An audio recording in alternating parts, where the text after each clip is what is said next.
Welcome to the Slop Farm. Enjoy the video.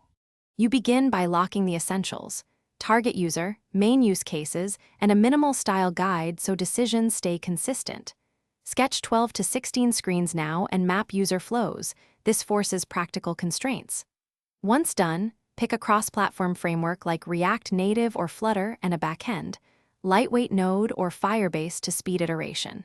Make sure to set up version control and a design token file. These small systems save hours later and let you prototype aesthetic choices immediately. Now implement the photo pipeline: camera capture, gallery import, and a responsive cropping UI so composition is controlled.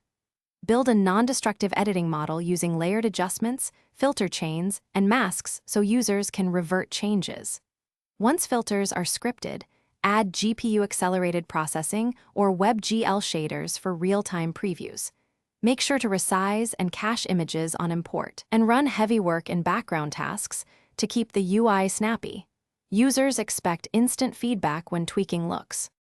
Finish by polishing UI details: consistent spacing, readable typography, and micro-interactions that communicate responsiveness. Add curated presets to jumpstart looks.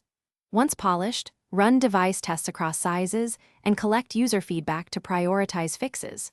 Prepare a production build with bundle optimization and a CI pipeline for reproducible releases, then submit to app stores. If you hit crashes or poor performance, reproduce the issue with logs and a minimal repro. Often memory leaks or oversized images are the single cause to address first. Thanks for watching. Consider subscribing if we helped you today.